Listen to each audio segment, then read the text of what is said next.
Hey, everybody. This is Susan Duncan standing in today as guest producer for Hercules Invictus on the Living Hellenismos podcast presented by Mount Olympus. Tony has a very, very special guest on today, a very good friend of his, and we are just both so excited to have him on. I'm going to ask Tony to introduce him and take it away. Have a great interview, guys, and I'll catch up with you at the end. Thank you. Sure. Thanks for the introduction, Susan. And as Susan pointed out, Hercules unfortunately can't make it today, but I think that we're in very good hands.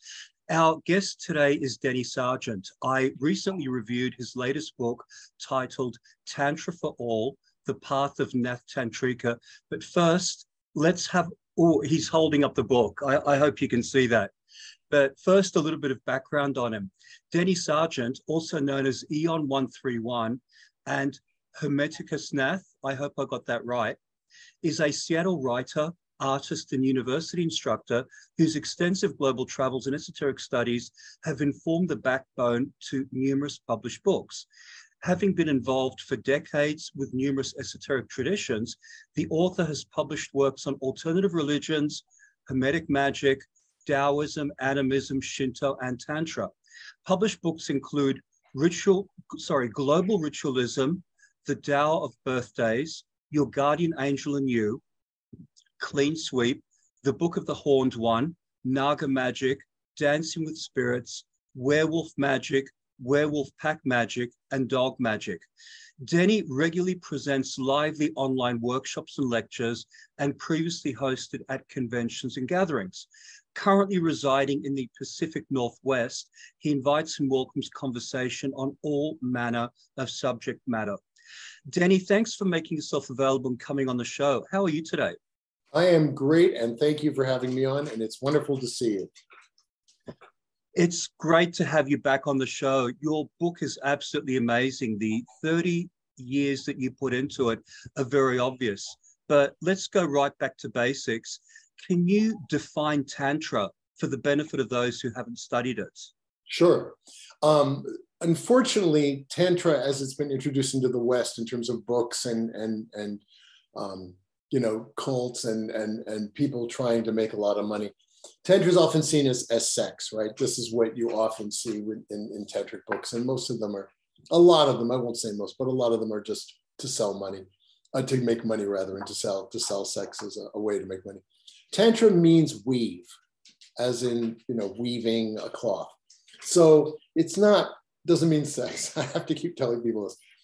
It means weave, but it also can mean a couple of other things. It can mean a star. It can mean there's a couple of other esoteric possibilities. But I like the term weave because the idea is that it's not a religion. It's a way of life. As Gurudev Dadaji Mahendranath, who is the primary source and inspiration for this particular unveiling of this sampradaya or lineage. He said, the whole point is to live a natural life. And he used the word pagan, and he made it pretty clear that that it has to do with each person doing their own will. In fact, we were recently talking about Thalama. Dadaji studied with Crowley, and most people don't know this. He mostly, before Crowley died when he was very old, he studied mostly I Ching, but they had many conversations, and it was Crowley who told him, you need to go to India. And so they had that conversation, and Crowley had been in India, and they had some kind of deep conversations about Tantra. And in fact, my next thing I'm going to be doing for the OTO is I'm in the middle of creating another lecture on Tantra and the OTO, because there's a lot of tantric things in the Book of the Law and other parts of that. But anyway, that's a whole sidebar. So what Tantra really is magic.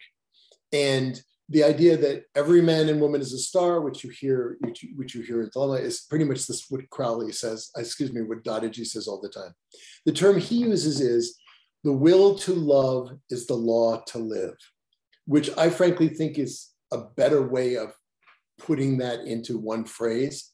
And I just think it's really important. So the will to love, that is doing our work, doing what we need to do in this world, coming from a place of love, is the law to live. That means that is what you should be doing.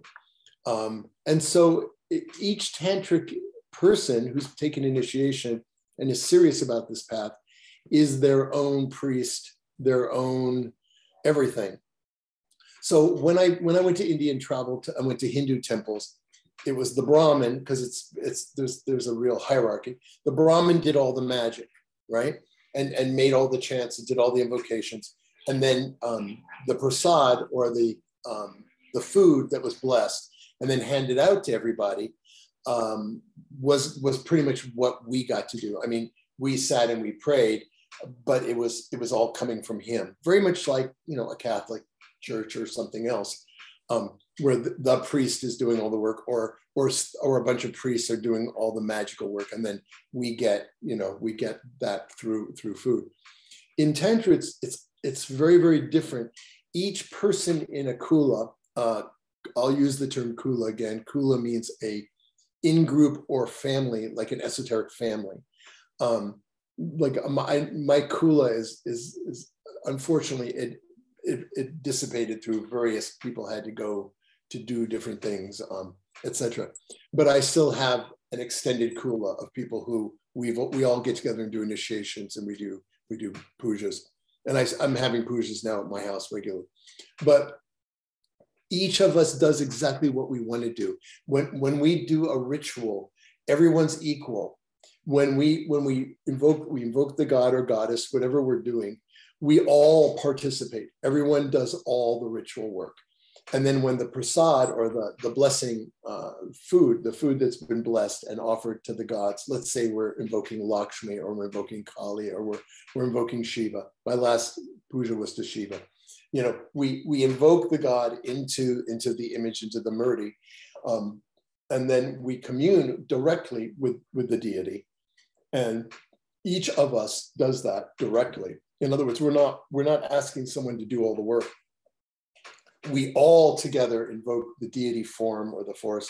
We all have direct contact. And then there's a tray called the arti tray, which has the food and some incense and a candle, and often a smaller image of the deity. And there's a process in almost every tantric ritual where it's waved. The Hindu does it too, waved in front of the deity and offered to the deity. And then, but what's different in Tantra is that each of us then holds that tray and directly communes with the deity, while the rest of us are all chanting something very simple, like Om Namah Shivaya or Esha Vijaya Shivaya Namah, whatever is set up. So each person stands there and has a direct communion, and if they can stand there for a minute, they can stand there for 10 minutes, it doesn't matter, or sit there rather. And we just wait, and we just keep chanting until everyone's had a direct gnosis with that deity. And then we bring it all together. And then, the pujas are in the book at the very end. By the way, don't go right to the end. You want to read the first part first, because otherwise it won't make sense. But anyway, the idea is that everybody is their own thing. And all of us, the primary guru is our guardian self, our holy guardian self, our spirit, our Atman. Like, there is no higher guru than what is inside us. Everybody's a star. Every man and woman is a star, and it's exactly the same in Tantra. Once we've connected with our inner self, then all we have to do is do pujas and do work, open ourselves up to that inner voice, and then that is our connection with the gods. Now, this is one way of looking at it. So I'm sure other people have different ways. So that's what a kind of a puja looks like, and that's where we're at. Okay, I was just going to backtrack a little bit about the food. So you said that the food was blessed, right, by the Brahmin. So does the food wind up? Hinduism, yeah. Does the food have the essence of the deity you're working with ensouled in it for consumption, or does it just form a conduit of sorts in order to be able to commune with the deity? That's a very good question. I'd say both. One, it's an offering to the deity, but the deity doesn't really need, doesn't need it, but it's really our intent and our love and our offering that is most important. So it is a kind of a conduit. It's a way for us to focus, being, you know, flesh suits humans in this world. You know, food and offering food is like been used. I mean, from Paleolithic times, there's evidence that food was offered to deities, right? But what the deity comes back and does is imbue the food with energy, with prana, with shakti, actually. And so then when we partake of it, we partake directly of the deity. I mean, it's different from, say, you know, a mass like the Gnostic mass or a Catholic mass. But the idea of taking, you know, the body of the deity and taking it in is pretty ancient. I mean, it goes all the way back. So, so both, I'd say both. Earlier on, you touched on the misconception that many Westerners have insofar as they equate Tantra with sex. And because so many people do it, you don't get that much smoke without a little bit of fire. So I was wondering, how much of a part does sex play in Tantra? Oh, 100%. We have orgies every single weekend. No, I'm joking. I'm joking. We only have orgies once. I was just going to sign up, dude.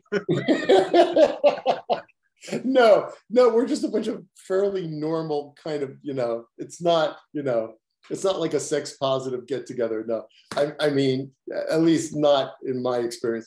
So the bottom line is that sexuality is, of course, part of Tantra. And in fact, when we do our initiations and often when we gather, we often go sky-clad, we often go without clothes, because this is what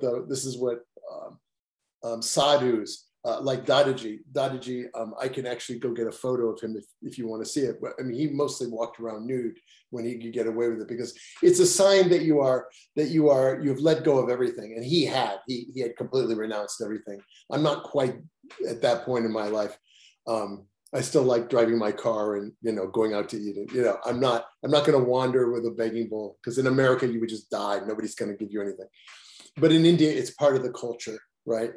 So sexuality is seen as not only acceptable, but as part of the joy of life. And sexuality within rituals is up to you, and it's perfectly acceptable. Everybody, our primary deities are there's Om, right? Om, right? And Om is what you consider the infinite, you know, deity form, however you want to see it, God, the energy that fills all time and space and the cosmos. And then it manifests as Shiva and Shakti. And Shiva and Shakti is not just a boy girl, it's two different aspects. In a yantra, let's see if I can just find a quick yantra so that I can talk about it. Well, oh wait, I've got a yantra right here. How handy, I have a yantra right here on my wall. In fact, I have a few of them. All right, this is actually Tibetan, but wow. It's a kind of yantra. And I've got a better one there of Ganesh. But everything in the circle of the yantra is the goddess. Yeah. Is Shakti, is the energy that forms everything, that forms the cosmos, that forms everything we do. Our body is nothing but energy, right? That's the goddess and all her different forms. And then what holds it together is the center point. The center point is Shiva. And this is why Shiva is almost always shown sitting and meditating, right? Because his job is not to run around and, you know, and do this and do that. It's rare to see images of Shiva like, you know, attacking, or you see him dancing sometimes with Kali or with another god or goddess. But most of the time he's centered. What he does 99% of the time is sit and meditate and just become Atman, become pure bliss. So he's the linchpin, and then everything else is the goddess, which is why the lineage I'm in, the Sampradaya I'm in, which is the Nath lineage. Actually, I have two. I've taken another one from John Power, through John Power rather, which is the Uttara Kaula, the Western Uttara Kaula. But that was the guy who wrote the foreword to your book. Correct, and I consider him one of my gurus, frankly, because he helped me work through the labyrinth of getting this book together, because it's 30 plus years of stuff and trying to take what Dadiji said in bits and pieces and put it into a book was hard. But yeah, bless him. I got to say that yantra was absolutely amazing. The colors are so rich and vibrant. It's absolutely beautiful. Do you want me to go get a better one? I have a Ganesh one if you want to see that one. It's a little bit more germane to Tantra. But is it handy or? Yeah. Okay. Oh yeah, I got everything here, man. No problem. It's so nice of him to go off and get another beautiful picture for us to have a look at. He's got some amazing stuff in his house. Oh, here we go. Okay, that's the Ganesh yantra.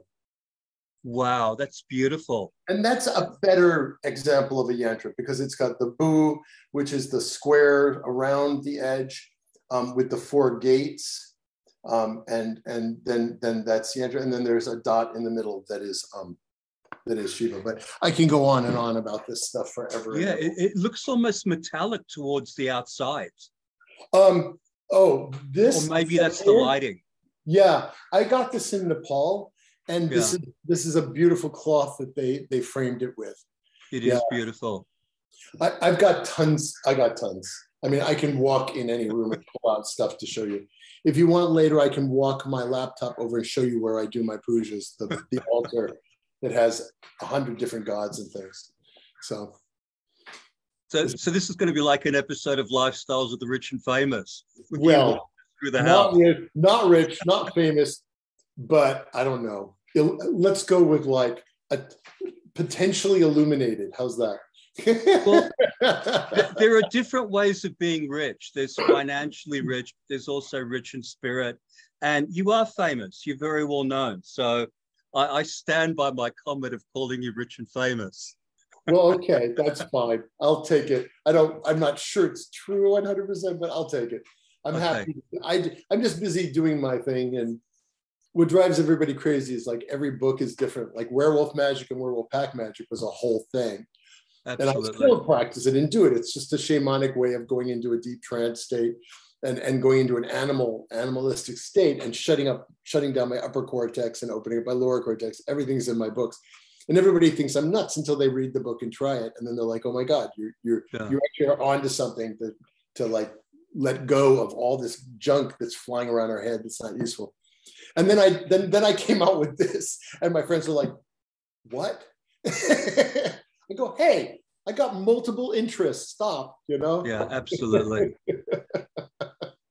Okay, so coming back to the interview, in your book, you wrote that when a couple, either gay or straight, get together in psychic, spiritual, or erotic tantric work, they conjure and manifest as Shiva and Shakti. Their play becomes the play of the universe, and their union becomes the big bang of creation. No pun intended. One's partner is intensely visualized as Shiva or Shakti and should be worshipped as a god or goddess. The alchemy of two empowered deific people joining together as one, sexual not as powerful magic. So to me, this implies a dualistic system of active and passive, or positive and negative, or male and female. So I've got 2 questions. Firstly, what if both partners want to be Shiva? Or if both partners want to be Shakti? Is it possible to have results in a non-dualistic pairing?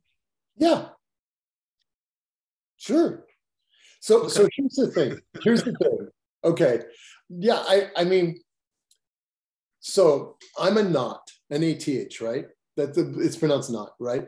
I took initiation, I am a Nath. Everybody I initiate is a Nath. There's no hierarchy, right? So Nath means Lord. I basically identify myself as Shiva, as a god. And then when women are initiated, they are Natha or Devi, which means goddess. So, my friend is Kunda Devi and I'm Hermetic as Nath, right? But there's no limits and there's no rules. I mean, it's about magic and it's about doing your will with love and living a natural and happy life. So I think it depends. I mean, if 2 people are having sex, there's going to be, if 3 people are having sex, then it gets more interesting, right? But if 2 people are having sex, there's going to be probably a more negative, one person will have a more negative charge and one person will have a more positive charge. I really don't like the term dualism, but I think it's a good thing to think about. But if you're just going to, like, if two people say, no, I want to be Shakti, no, I want to be Shakti. I mean, if trans people are doing it, I mean, I'm not going to say no to anything. If they've worked it out, and then they can take everything anything anybody needs is in this book. My goal, I've been a university teacher for, I don't know, 30 plus years. And I rewrote this book like 5 times. And I finally decided I was going to make it a book, like a textbook, like here's how to do it. And I don't know anyone else who's done that. And so it starts with, this is how you start, right? So once you get through with this book, as far as I'm concerned, you're good. I mean, if you read it and you understood it, if you want to make changes, you can. When my Kula got together and I would send them the puja that I wanted to do, they would show up. But once we became really bonded, people would show up and say, oh, I made changes. And I'd say, okay, can we, let's all agree, you know? And then we'd look at the changes in the ritual. And somebody says, look, I want to add this yantra. I mean, I want to add this too. I want to add this. So pretty soon, it wasn't just me like sending out pujas. We'd get together and we'd rework it. And then we'd all try it. And then afterwards we'd say, well, this worked really well. And maybe this wasn't really necessary. And that's how we evolved as a group. So it's pretty open. You know, I mean, if 2 people said, oh, we were both Shiva and had sex, I'd be like, tell me about it. I mean, you can leave out, you know, the details if you want, but how did that work? What happened? Did you end up becoming Shiva together as one glowing thing? Fantastic, you know? I mean, this is what's hard for people. When people say to me, well, explain Tantra to me, I'm like, well, what is it you want? Like, what do you want to do? How do you want to grow and evolve as a person? How do you want to invoke your Atman, your higher self? You know, because each of us has a path to follow.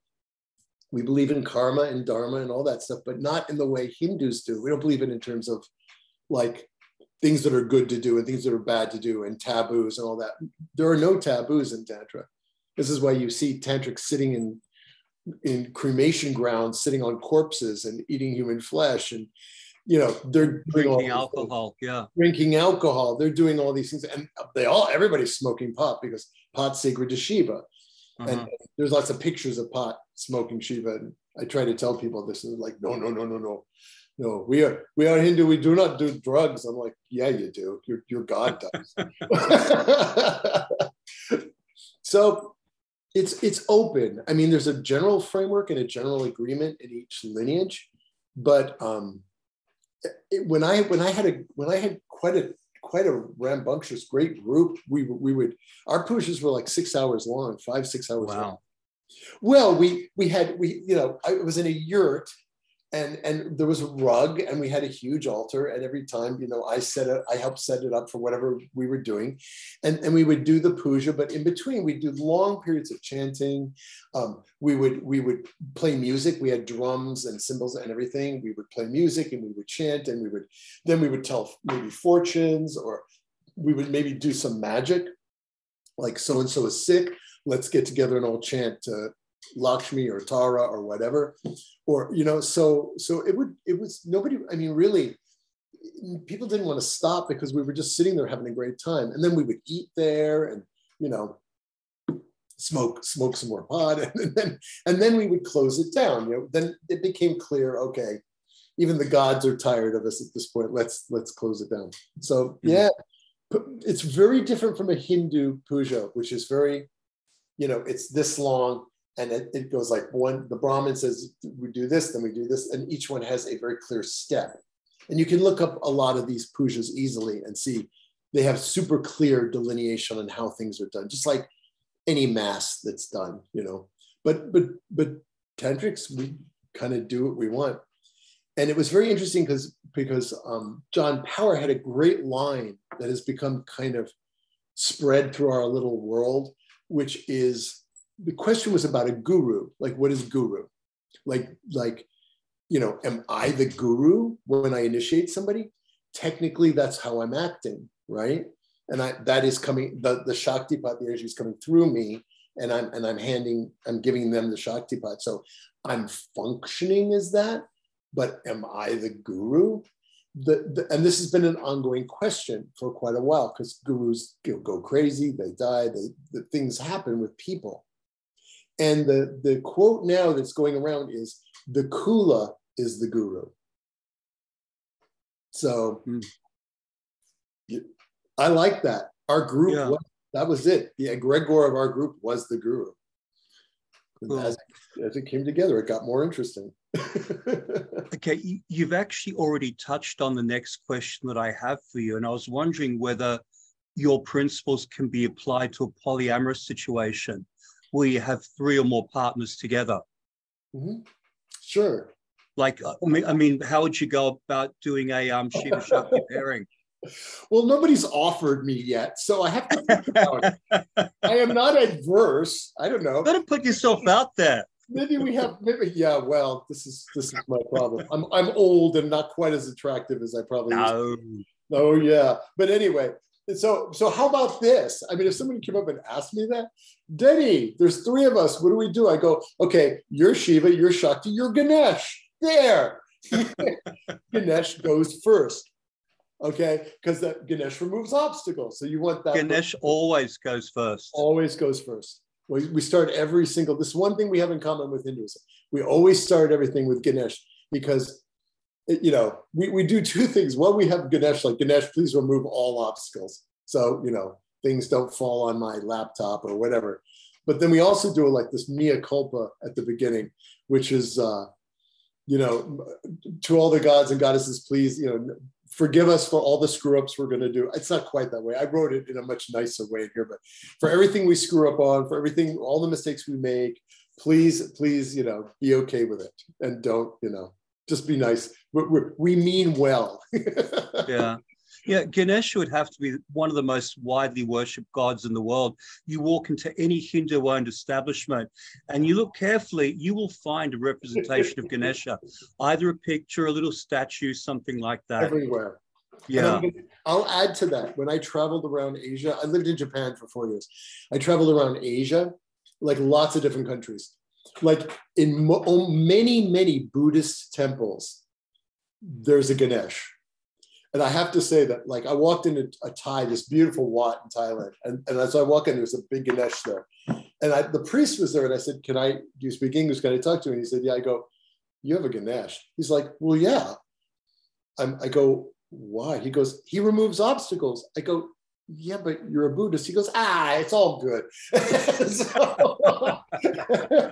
So yeah, in Japan, they've never had elephants in Japan, but you will see Ganesh shrines and altars, and with a very weird looking elephant, because they didn't quite get it. But yeah, Ganesh is maybe one of the oldest deities. And I think what indicates that is the fact that he's still half animal. Whereas, you know, Shiva shows up, Shiva, you know, like Rudra can show up as a wolf. I mean, they all used to be animistic. The origin of all religions and magic comes from animism in the Paleolithic and pre-Paleolithic time. So, but I think Ganesh might be the oldest. I don't know. Everywhere I've been, he shows up everywhere. Yeah. Anyway, so it's pretty obvious that you've got a very extensive background in the practice of magic and other esoteric modalities. I've noticed overlaps between what you have to say about Tantra and Thelema. So how compatible are the 2 systems? This is an ongoing conversation. So I am I'm really a very open source Thelemite. So, like, more formal organizations would say that Thelema is really rooted in the Book of the Law and Crowley's stuff. And I tend to be much broader in my interpretations. To me, there are many other books like the Book of the Law. There are many other tantras. Let me put it this way. I consider the Book of the Law to be a tantra, which it is in many ways. It solves, a tantra generally means book or holy book or union. It means a bunch of different things, the word tantra. So I'm fine with it all. I like the way Dadaji puts it, the will to love is the law to live. I like it better than the sort of Edwardian, do what thou and, will shall be the law and all that. And I think the essence of Thelema is, to me, doing your will, doing your will with love. And if we stick with that, then Tantra and Thelema are identical. If we start looking at dogma, it's where it kind of breaks up a little bit. But I have no problem. Nobody has any problem with me. I've done pujas at the OTO, Horizon OTO Lodge, numerous times and taught Tantra there. So my friends here don't have an issue with that. I know there's other people who are more quote unquote, what was it? What was the line the other day? Somebody quoted somebody saying in the higher Thelemic community about orthodox Thelema. Yeah, I'm not big on orthodox anything. So I get along with everybody pretty much, except the people who try to yell at me for being a non-orthodox, Thelemite. Yeah. Oh well. Yeah, but at the end of the day, we all have to find our own path. And if you resonate with a non-orthodox Thelemic path, then who's to stop you going on it? The one thing that I like and that we all agree on is liber as. And that to me is Thelema. Man has a right to do as he will, man has a right to go as he will. All those sorts of things. So that's it. Anything else is just is add-on, in doing your will with love is the key. And it's crucial to Tantra. That is one of the things that Dadaji talks about over and over again. Like you have a path, he talks about the orbits of stars and orbits of planets. You have an orbit. And if you go off the orbit, you know very quickly. And if you stay on the orbit, then you know very quickly. I like that when people ask me, we have these conversations, to me, it's like sailing. I don't know if you sail, but when I'm sailing and I'm in that perfect place where I've keeled over, I've moved over, I'm losing my vernacular, but I'm at that place where the sailboat is just going perfectly. And all of a sudden you're in the groove, right? That to me is, that's doing your will with love. Yeah. When I'm skiing and I stop thinking and I'm skiing down through powder, right? I'm no longer there. I'm just simply, the experience and me are one, right? That's to me, that's the point. That's what we're trying to do in our life. It's hard. It's hard in this culture to keep that, Zen-like, then somebody beeps their horn or, flips you off or, Yeah. But I think every time you hit the groove and everything starts to go well, it's almost addictive. You want your whole life to go that smoothly.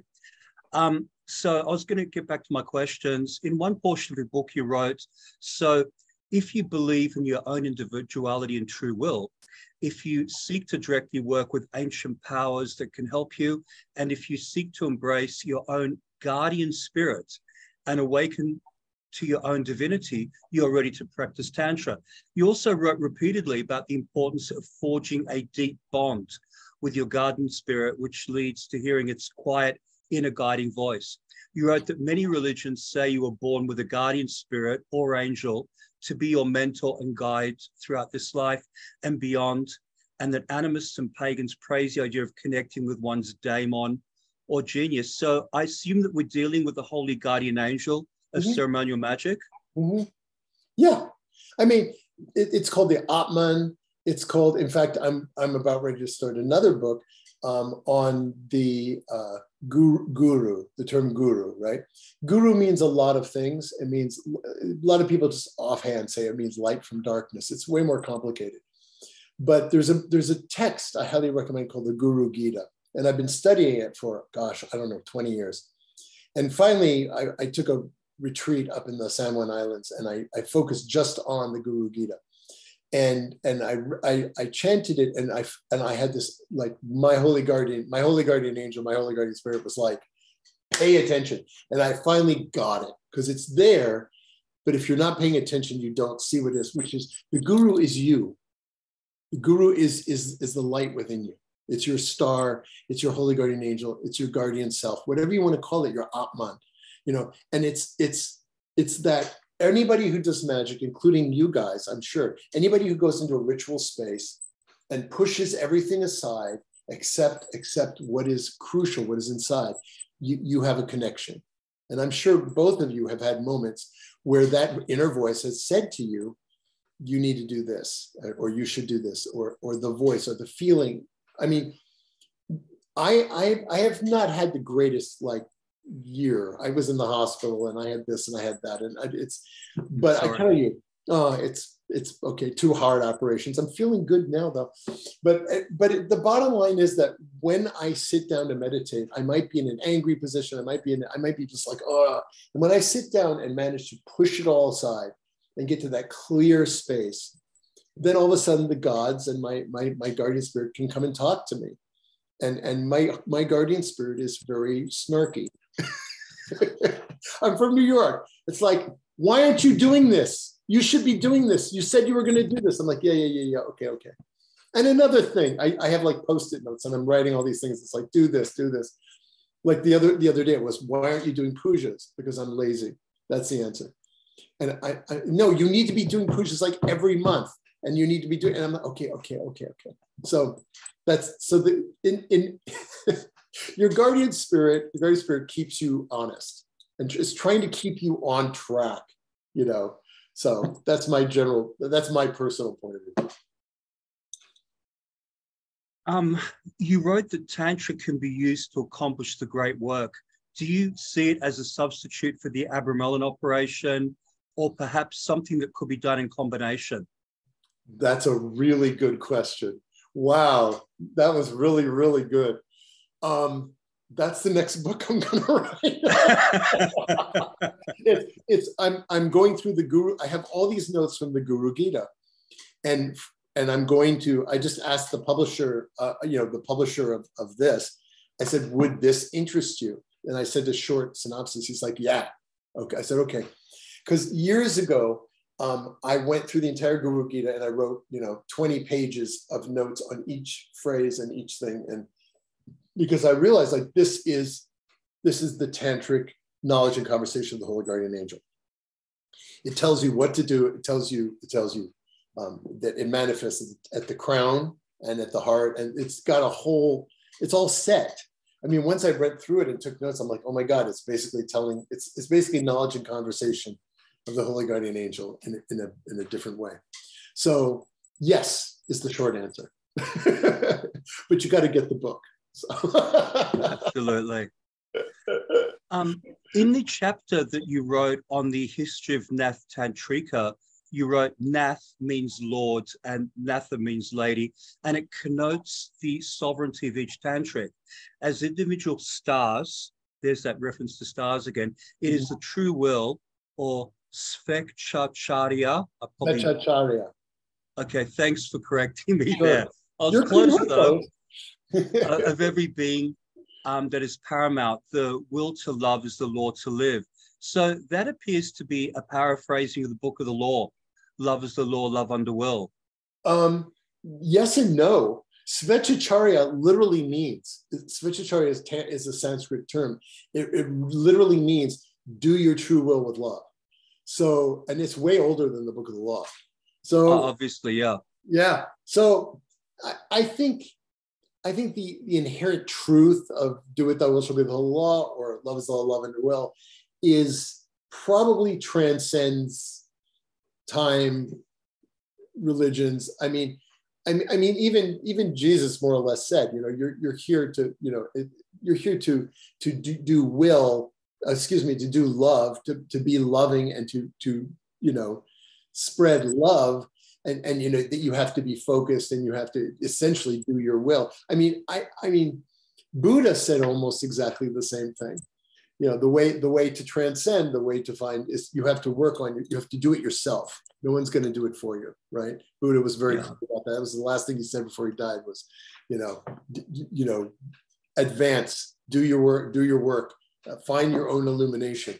So it boils down to find your own illumination, find your own transcendence. And the way to do that is have a strong, clear will and do it with love. Everything's got to come from love. So, I don't think it's particularly new. I think it pervades all decent religious practices. So with everything you're saying, you're pointing out incredible similarities between Tantra and Thelema.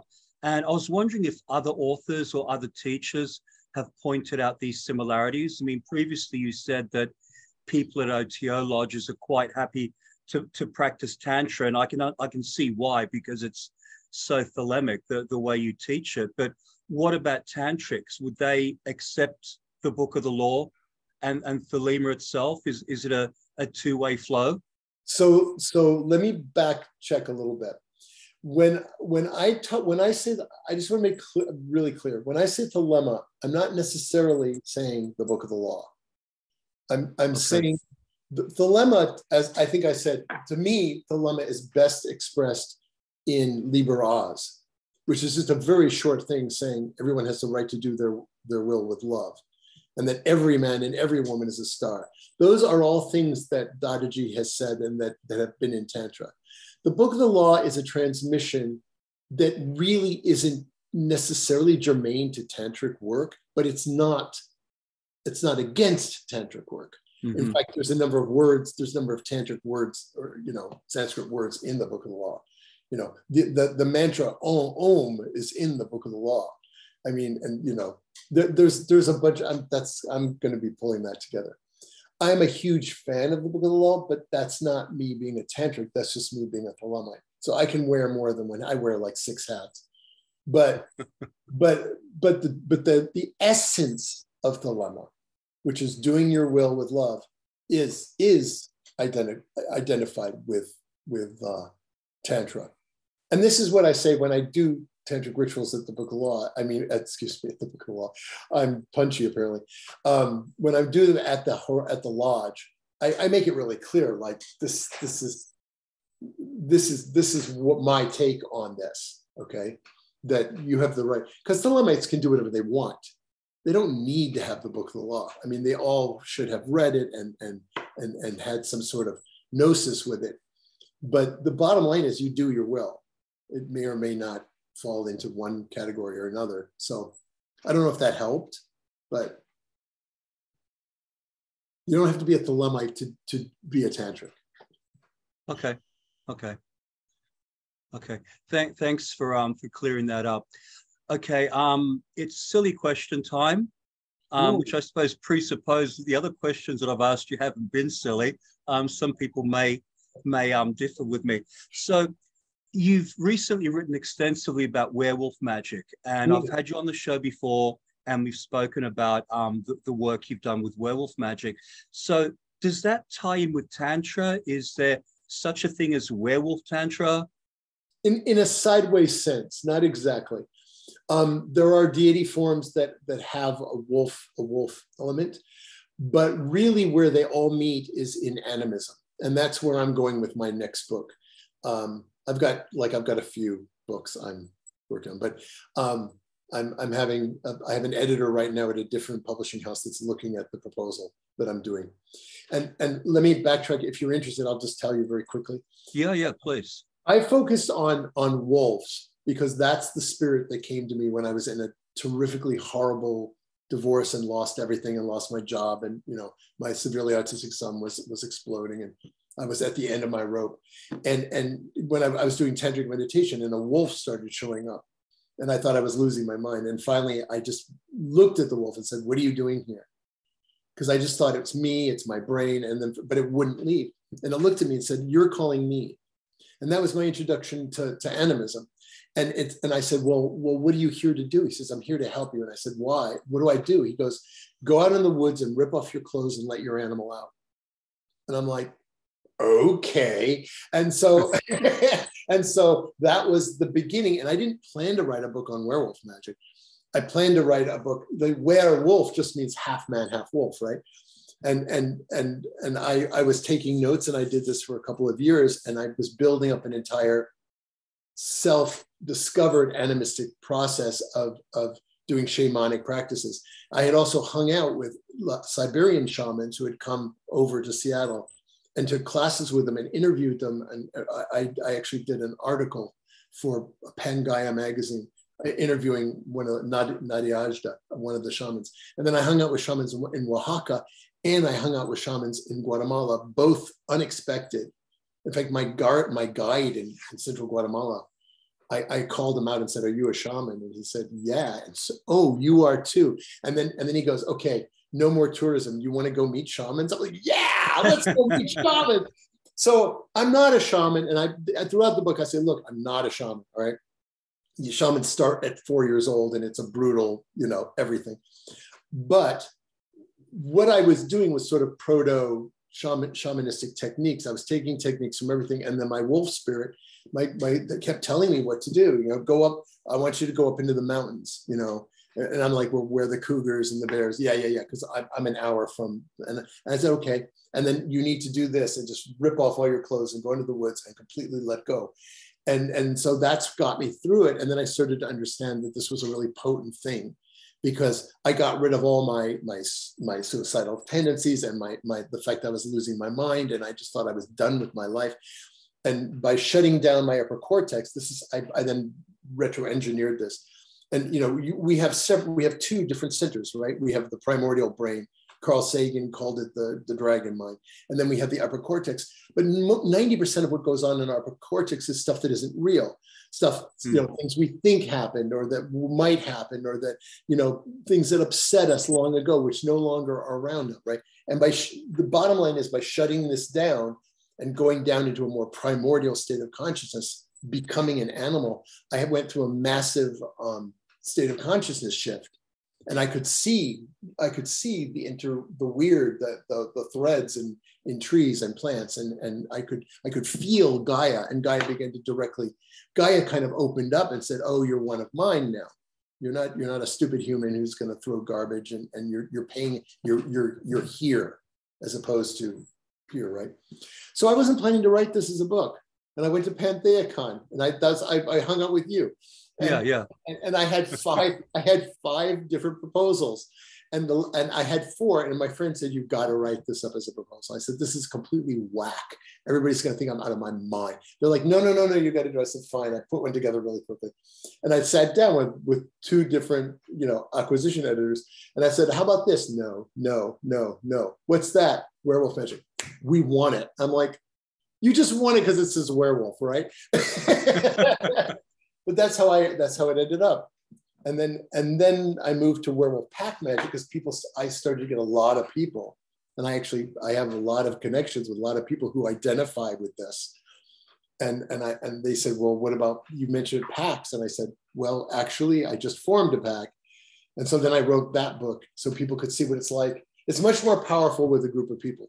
Just like in shamanic ceremonies, people go under really fast if there's a group. At Starwood, I had 200 people come to my werewolf magic thing, and they all went under. First, they were complaining, and I don't believe, and everything. And then, half an hour, 50 minutes later, they're running around on all fours, which I can't do, right? I didn't even know people could do it, but they could. So anyway, that's my short, vociferous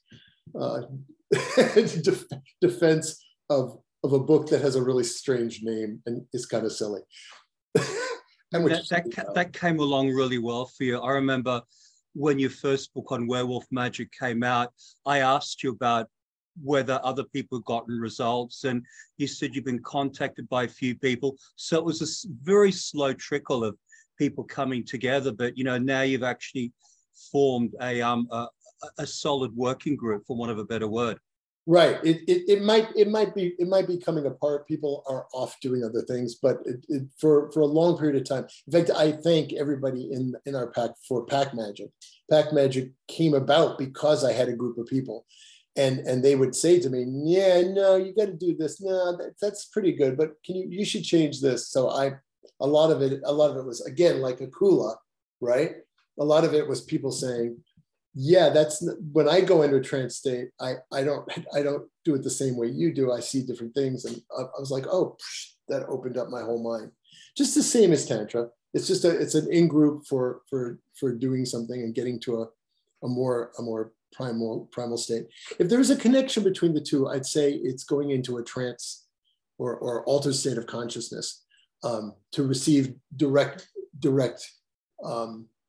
connections with the deity, and whether it's Shiva or the wolf spirit, they're both deity forms, and Shiva belong. You've seen the oldest image of Shiva, right, with the horns? Yeah, Pashupati Shiva. That is like 40,000 years old, something like that. It's incredible. And he was the lord of the animals. So it actually fits with in werewolf magic. We have basically. We have when we go non-verbal, which is key. We have the Earth Mother Gaia, right, which is Ma, and then like Ma, right, and then there's the Lord of the Forest, which is Ha, right, and then there's the Moon Mothers, which is Ah, right, and then the Wolf Spirit, which is Ah, right, and there's a bunch more, but they're essentially the same basic animistic kind of, Earth Mother, forest deity, often a horned god, the moon, right? I mean, it's still primordial. And Tantra came from that. We know it did. So I guess there's a connection. I mean, just looking at it from the outside, it seems like Tantra is a little bit more primal, whereas Tantra would be a little bit more refined. You're working with a slew of Hindu goddesses and gods, and it just has that feeling of refinement to it. That's just looking at it as an outsider. You're right. I would not use the term Hindu. First of all, Hindus don't use the term.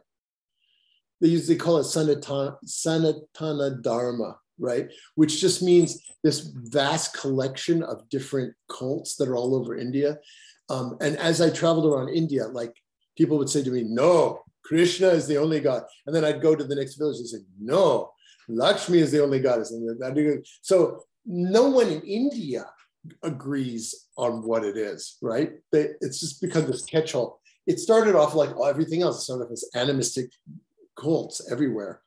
And then they kind of brought it in together under a big tent. So I think it's all rooted in animism. Yes, Tantra is more prescribed. I because of the lineage, I tried to follow that, but I made it pretty clear in the book, like, you do what you will to do. These are effective. Pujas is an effective technique and pattern that works and has worked for thousands of years. So why reinvent the wheel? Like, try this. But I also say later on in the book, like, as you're doing your pujas, it's your guardian spirit that's going to tell you how to do it, how to change it, how to make it work for you. So, something like I do Shiva pujas, and some people are like, I don't really connect with Shiva. And it's like, okay, what do you connect with? There's plenty of deity forms, and they don't have to be like, there's a bunch that are really sort of under the radar, like the Naga spirits, which are animistic spirits, right? But are also considered sort of deity forms, demigods. We've done pujas to Yakshi, which are the tree spirits. And there's a whole yantra, and there's mantras and everything for all of these. And by the way, yantras, mantras, a lot of these things came out of Tantra. They didn't come out of Hinduism. They were prehistoric. I've got a whole, I go on and on in here about prehistoric origins of Tantra. There's no reason to talk about it anymore. Yeah. Well, we've covered a hell of a lot of ground. We're almost at the end of the show. We've got a few minutes to go. So I was wondering, what projects do you have at the moment that you'd like to share with our listeners? And how can they find out more about you or possibly contact you?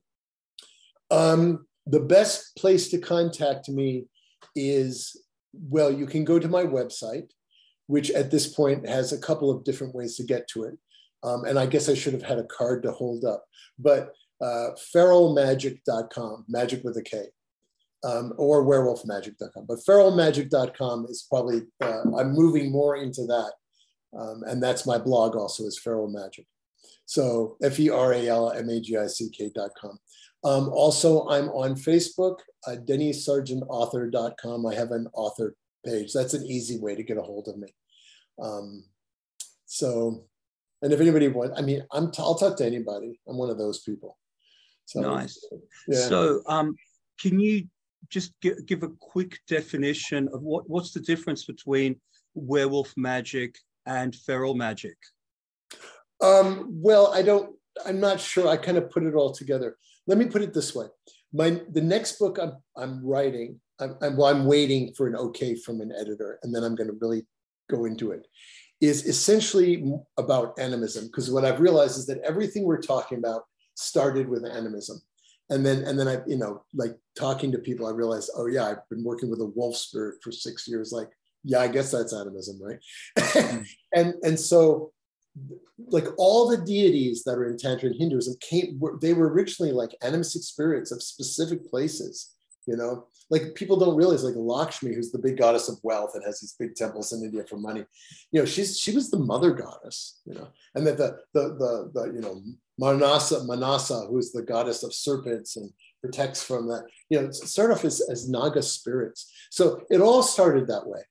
All magic started with animism and with we now talk about the Greek gods and the Roman gods and all that, but they all started as local deities, as local powers. So I'm trying, my next work is to try to go back to the roots. That to me is feral magic. It's going back to animism and to working with spirits. And I'm going back to this because a number of people got very excited about werewolf magic, and they wrote me and said, I love werewolf magic. I love the idea, but that's not what I resonate with. I resonate with a bear, or I resonate with a big cat, or I resonate with a crow, right? I have one person in my pack now who's like, his major thing is crow. and it opened up my mind to like, well, yeah, I mean, just because a wolf came to me doesn't mean anything, right? Yeah. And so that's the next book is going to be, I'm pulling back and I'm going to be doing an entire thing on how you can take the same practices that I've been doing with a number of different animals. And so, I'm doing a whole 777 thing. I'm out of my mind. Anyway, so, but this is different in that I'm honoring the gurus, I'm honoring Dadaji, I'm honoring the lineages. And I just know that this works. And I have people who come to my pujas and they're like, well, I don't like Hinduism or whatever. I get that a lot too. Like, I don't know about Hindu. I don't know. It's too weird. I'm a Gnostic. I'm a magician. I do. I do the bornless one ritual. I don't know about this. I'm like, no, it's okay. It's all good. And then they come to a puja and they go, wow, that worked. I go, I belong to a group in New York. We were all a bunch of punk rockers and we did everything. The Grove of the Star and the Snake. And we had our like, what do I want to say? Our general rule of thumb, our motto was, if it works, use it. If it doesn't, blank it. And then we added another one, sink or swim. That was how we ran. That's how we ran our group. So we tried everything. Why not? Absolutely. Everybody thinks I'm nuts though. It's so well, Denny, it's been an absolute pleasure. We've pretty well run out of time. We've had our hour. And for those people watching, Denny's book is absolutely amazing. It's very practical. There's a lot of historical information in there. It's Thelema friendly. It's an absolutely fantastic book, well worthy of having a place on any serious practitioner's bookshelf. So Denny, thank you so much for coming on the show and letting us to get to know you a little bit better. And I wanted to wish you success with your future endeavors. Thank you so hopefully much. Susan's out there in cyberspace and I'm she here. can close us out. Hey. Hey guys, what a fabulous, fabulous interview. I thoroughly enjoyed it. I learned so much.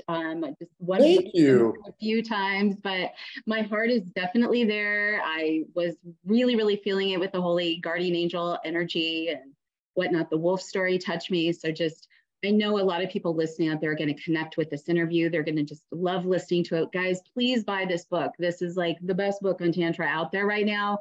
We highly, highly recommend it. Jump on this. It's so thorough and like you can't get a better person to promote it. So really, really enjoyed. Thank you again for coming on Living Hellenismos. It's been an honor to be an assistant producer, guest producer today. And thanks again for coming on the show. And thank you so much.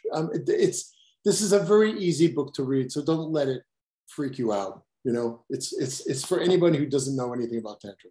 So sometimes people look at it and they go, you know, it's comprehensible input, as we used to say.